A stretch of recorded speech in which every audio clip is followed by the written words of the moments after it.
Hər vaxtınız xeyir olsun. Kanal S-in dəyərli tamaşaçıları, eşitməyən qalmasın layihəsi bugün də evlərinizin qonağıdır. Verilişimin hər üç hissəsinin maraqlı və dəyərli qonaqları var. Odur ki, vaxt itirmədən ilk qonaqlarımın yanından sizi salamlayıram.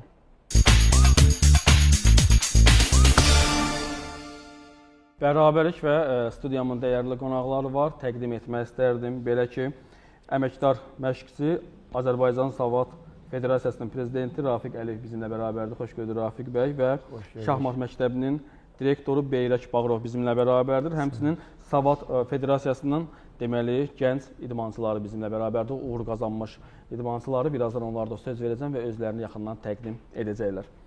Rafiq bəy, sizinlə başlamaq istərdim. Federasiya haqqında bizə məlumat verəsiniz və bizə baxanlara ardından davam edərək. Xoş gördük hər birinizi, tamaşaçılarımızı birdən salamlayırıq. Biz Azərbaycan Savad Federasiyası olaraq artıq 7 ildir ölkəmizi həm Avropa ölkələrində, həm Ərəb ölkələrində, Afrika ölkələrində, dünyanın bütün ölkələrində Azərbaycanımızı təmsil edirik. Azərbaycan Savad Federasiyası 2018-ci ildə rəsmi olaraq dövlət qeydiyyatına alınmışdır. Bildiyiniz kimi 100-dən çox federasiya var idi. Yeni Cənab Prezident tərəfindən təyin olunmuş Gənclər və İdman Naziri Fərid Qayıbovun təcrübəsi sayəsində yenidən bütün idman növləri akreditasiyadan keçirildi və ilk 5-lik idman növü içərisində Azərbaycan Savad Federasiyası da, Savad idman növü də Milli Olimpiya Komitəsinin məktubu əsasında və Gənclər və İdman Nazirliyinin təsdiqi əsasında Ədliyyə Nazirliyindən qeydiyyatdan keçmişdir. Və bu son 7 ildə Azərbaycan gəncləri, Azərbaycan Milli Yığma Komandası Savad idman növü üzrə dünya və Avropa çempionatlarında böyük uğurlara imza atmışdır. Bu uğurlar içərisində ən böyük uğuru son nəticəmiz oldu. Gənclərin dünya çempionatından ilk dəfə olaraq rəsmi dünya çempionatında qızıl medal bizim idmançılar qazandı. Yəni bu Savad idman növü Avropa idman növü olduğu üçün tək Avropa ölkələrində hər ölkədə 30-40 min, hətta 70 min idmançısı olan ölkə Avropa ölkəsi var ki, 100 ildən artıq orada idmançıların təcrübələri artır. Lakin 7 il ərzində bizim idmançılar gəlib həmin lider ölkələr sırasında çıxmışdır. Savad idman növü qədim bir idman növüdür, 300 il tarixi var, Avropa idmanıdır. Neçə qolu var Rafiq bəy bu idman? Savad idman növünün 6 növü var, yüngül döyüş növləri var və bildiyiniz kimi olimpiya idman növü olan qılınc oynatma idman növünün kan növü Savada verilmişdir. Yəni Savad idman növündə... 6 növdən hansı daha çox belə deyim də gündəmdədir, belə deyək? Azərbaycan Milli Yığma Komandası Assault versiyası ilə iştirak edir, yəni yüngül versiya deyək bu və kombat versiyasına. Yəni bizdə həmin o kan növü, bizdə hələ ki o dərəcədə mütəxəssislərimiz olmadığı üçün kan növündən bizim idmançılarımız çox təsadüf iştirak edir. Lakin bizim Avropada bizim təmsilçimiz var, Mürşid Məmmədov. Mürşid Məmmədov hər an həm Beynəlxalq Savad Federasiyası ilə, həm Avropa Savad Konfederasiyası ilə sıx əlaqədədir. Dediyimiz kimi Cənab Prezidentin tək Bakıdır şəhərində, mərkəz paytaxt şəhərdə yox, digər regionlarda idman inkişafı üçün xüsusi bir apardığı bir siyasət var və onlardan biz də nümunə olaraq Savad idman növü hətta Astarada, Cənub bölgəsindən, Qazaxdan, Qərb bölgəsindən, Gədəbəydən, hətta bütün kəndlərdə də demək olar ki, Savad idman növü yayılıb və hətta bu Avropa ölkələrində bu ailə bir idmanla çevrilib. Övladlar və ata-ana da idmanla məşğul olur, ailə yarışları da keçirilir. Aydın, mən istərdim ki, burada bizim uşaqlarımız var, belə deyim də, gənc idmançılarımız. Dostum, sən mikrofonu götürərdin elə, özünü təqdim edərdin və hansı uğurların var, onları sənin dilindən eşidərdik. Salam hər kəsə. Mən Bəylərzadə Əli, Savad idman növü ilə artıq 3 ildir məşğulam. 2024-cü ildə keçirilən Dünya Kubokunda, Avstriyanın Vels şəhərində olan Dünya Kubokunda çempion oldum. Son yarışımız olan Özbəkistanın Taşkənd şəhərində keçirilən Dünya Çempionatının birinci mükafatçısıyam. Ötürə digər dostumuza mikrofonu. Mən Yaqublu Yaqub, 3 ildir ki, bu idman növü ilə məşğulam və bu 3 il müddətində 2 qat Respublika çempionuna nail olmuşam. Eyni zamanda yəni kiçik turnirlərdə də birinciliklərim olub. Salam, mən Əliyev Məhərrəm, Azərbaycan Savat Federasiyasının üzvü.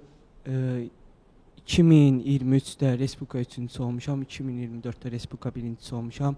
Avropa Kubokunun ikincisiyəm, Macaristanda beynəlxalq yarışda ikinci yer tutmuşam və Rafiq müəllimə dərin təşəkkürlüyümü bildirirəm. Buradan Hikmət müəllimə dərin təşəkkürlüyümü bildirirəm və verirəm deyərəm.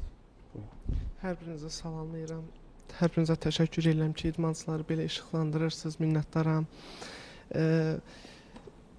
Mən 9 ilə yaxındır ki, Savat Federasiyasının tələbəsiyəm.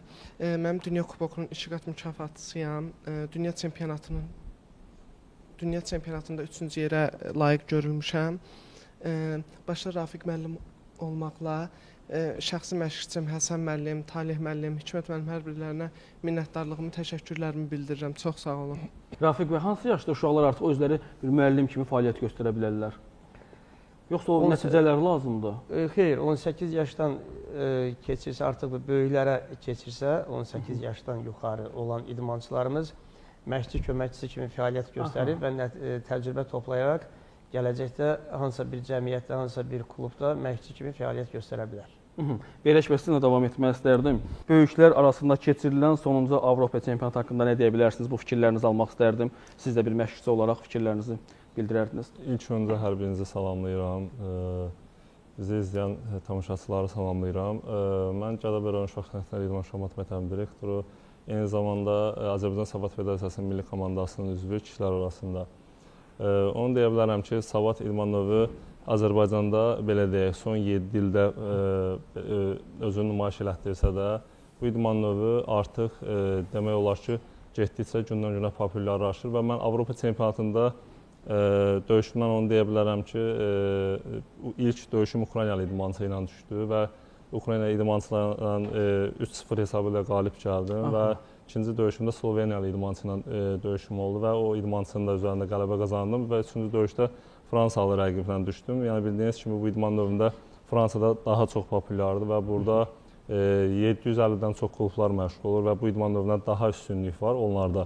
Və Fransalı idmançı ilə 2-1 hesabı ilə məğlub oldum və həmin yarışı bürünc medalla başa vurdum. Bu o demək deyil ki, mən bugün məğlub olmuşam. Mənim üçün o üçüncülük pilləsində olmaq da böyük fəxr hissidir. Çünki biz orada Azərbaycanı təmsil edirik və dünyada brend olan Savat idman növündən də döyüşməyin özü mənim üçün bir fəxrdir. Və mən özüm də Gədəbəyli bir idmançı olaraq bayaq elə dediniz ki, bölgələrdə inkişafla bağlı. Mən özüm bir Gədəbəyli idmançısı kimi mən döyüşmüşəm. Həmişə hansı yarışlara gedəndə, hansı düzdür biz ölkədən kənara gedəriksə ölkəmizi təmsil edirik. Amma ki, Azərbaycana daxil olduqsa, hərənin öz bölgəsi olaraq öz belə deyək də bölgəsini təmsil edir. Mən də hər zaman Gədəbəyli bir gənc kimi gedib o Dağlar oğlunun necə döyüş lazımdırsa o yüksək səviyyədə döyüşünü təbliğ eləmişəm. Beleş bəy, ümumi olaraq ölkəmizdə gənclərin idmana nə qədər marağı var? Maraq varmı? Yəni sırf bu idmandan getmirdi, ümumi idmanı götürsək? Ümumi idmanda ölkəmizdə idman çox populyardır. Bunun bariz nümunəsidir ki, artıq Azərbaycanda olimpisk idman növlərdə olimpiya çempionları var, dünya çempionları var. Ümumi qeyri-olimpisk növlərdə də ki, dəfələrlə dünya çempionları var, Avropa çempionları var. Bunlar elə belə olmur. Yəni bir idmançının olimpiya çempionu olması və yaxud da ki, dünya çempionu olması üçün böyük bir zaman lazımdır. Yəni 10 illər, 15 illər, yəni bu qısa bir zaman deyil. İdmançı həyatını ora sərf edir. Və bir idmançı gedib bir mövqeyə çatana kimi bir hədəf qoyur və bütün belə deyək də gəncliyini ona sərf edir. Buna görə də yəni bir idmançı o titula gəlirsə, o nailiyyəti qazanırsa, o deməli artıq bütün hər şeyindən keçmiş gəncdir. Yəni bu da Azərbaycanımızda, ölkəmizdə idmana olan marağın bariz nümunəsidir ki, bu günlərim həm dağlıq bölgələrində, həm regionlarda, həm də ki, paytaxt Bakıda, yəni artıq bütün idman növlərində demək olar ki, populyarlıq var və ona idmana diqqət var. Yəni bir insan necə olur ki, uşaq bir yerdən qayğı görəndə ora yaxşı doğru gedir də, ora doğru gedir. Ölkəmizdə də idmana o qələbə qazanmaqları bir tərəf, həm də sağlamlıqlarına görə önəmlidir. Tək biz qələbədən danışmayaq da, idmanın tək qələbə yox. Mən deyərdim ki, hər bir ailədə idmanla məşğul olmalısan. Hər bir evdən bir şəxs idmanla məşğul olmalıdır. Çünki idman insana böyük bir gələcək bəxş edir. Ən önəmli gələcək odur ki, biz sağlamlıqla məşğul oluruq, düzgün tərbiyələnirik.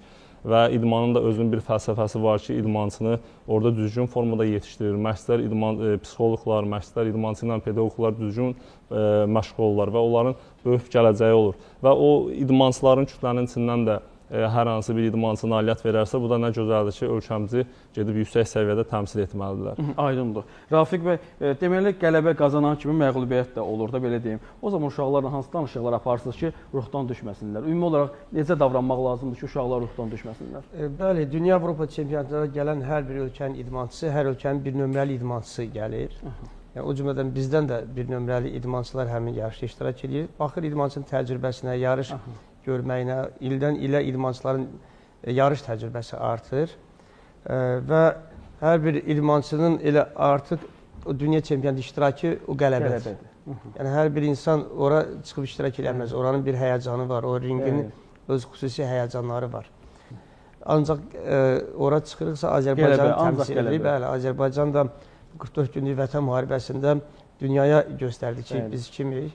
Mən İlk zəfər günü biz ASTV-də canlı verilişdə iştirak elədik. Orada sual verir ki, bu qələbə 44 gün içərisində getmədi. Bu 30 illik bir vuruş idi. Bunun 30 ilin siyasi arenalarda döyüşürdü cənab prezidentimiz və 44 gündə də Azərbaycan xalqı öz sözünü dedi. Bəli, və ordumuz, bizim o gənclər, 2002-ci ildə, 2003-cü ildə doğulmuş gənclərimiz, 2000-ci ildə doğulmuş gənclərimiz erməni bizim o işğalçı adət-ənənələrindən uzaqlaşdırdılar ki, bizim torpaqlarımızdan çıxmalıyız. Şükürlər olsun Allaha bu günə ki, bizim bu günümüz artıq biz Dünya Avropa çempionatlarında qalib ölkənin qalib idmançısı kimi iştirak edirik. O özü də idmançılara önəmli bir faktordur ki, bizim idmançılarımız artıq fikirləşir ki, biz qələbə, bu dəmir yumruğu biz ringdə də göstərməliyik. Ancaq təbiidir, ringə çıxan idmançı biri məğlub olur, biri qalib olur. Ruhdan düşməyə lazım deyil, əsas odur ki. Mən dostlarımızdan hər birinə uğurlar arzu edirəm. İnşallah ki, qələbələriniz, uğurlarınız bundan da bol olsun. Müəllimlərin də, belə deyim də, istəkləri odur ki, uşaqlar daha da uca yerlərdə, deməli, uca yerlərə sahib olsunlar. 2 dəqiqə vaxtımız qalıb. Son olaraq hər ikinizdən son fikirlərinizi alım. Gənclərə nə tövsiyə edərdiniz gənclərimizə və ardından sağollaşırıq. Buyurun. Bizim idmançılarımızın ən böyük, bizim təbliğatlarımızın biri odur ki, bizim haqqımız yoxdur ki, biz Azərbaycanımızı zəif təmsil edək. Bizim haqqımız yoxdur. Biz o şəhidlərimizin qarşısında, qazilərimizin qarşısında, ordumuzun qarşısında, Ali Baş Komandanın qarşısında bizim haqqımız yoxdur ki, biz ölkəmizi nəinki idman yarışlarında, bizim hər bir hərəkətimiz Azərbaycan adına yazılır. Ona görə ki, bizim kürəyimdə Azərbaycan sözü yazılır. Bizim idmançılarımız nümunə göstərməlidir bunları. Və buna da xüsusilə dediyimiz kimi, məhz Milli Olimpiya Komitəsinə cənab prezident olaraq ölkəyə prezident seçildikdən sonra bütün vəzifələrin təhvil verdi, lakin Milli Olimpiya Komitəsinin prezidenti olaraq qaldı. Bu isə Azərbaycan gəncliyinə bir örnəkdir, bir nümunədir ki, gənclər bu motivasiya ilə ölkəni təmsil etməlidir. Və bütün dövlət qurumlarında da bu bizim idman növü dediyimiz kimi var. Buradan Milli Olimpiya Komitəsinə, Gənclər İdman Nazirliyinə, bəzi dövlət qurumlarına təşəkkürümüzü bildiririk ki, idmançılarımıza diqqəti daha da yüksək səviyyədə təşkil edirlər və idmançılarımız da bunları qazanaraq öz vətənlərinə, öz ailələrinə sevinclə qayıdırlar. Təşəkkürümü bildirirəm. Buyurun, fikirləriniz var mı Beylə bəy? Mən Azərbaycanın ilk ASSO versiyasının dünya üçüncüsü kimi onu deyə bilərəm ki, gənclərimizə, yeniyetmələrimizə və valideynlərə ki, mütləq övladlarınızı idmana göndərin. Yəni, zamanında gec olmamış, onlar idmanla məşğul olmalıdır. Gələcəkdə sağlam gənc kimi böyüməlidir, ölkəmizi layiqincə təmsil etməlidir. Buna görə də mütləq sağlam olmalıyıq. Bizim, belə deyək də, zəif olmaq haqqımız yoxdur. Çünki biz ölkəmizi təmsil etmək üçün və hər zaman ölkəmizin dayağında olmaq üçün biz güclü olmalıyıq. Buna görə də həm güclü və zehinli gənclərə ehtiyacımız var. Təşəkkürümü bildirirəm gəldiyinizə görə, vaxt ayırdığınıza görə və inanıram ki, bizə baxanlar bugünkü bax bu yaxın dəqiqələrdən yetəri qədər maarifləndilər. Qısa bir reklam aramız var. Ayrılaq, ardından qaldığımız yerdən bərabərik.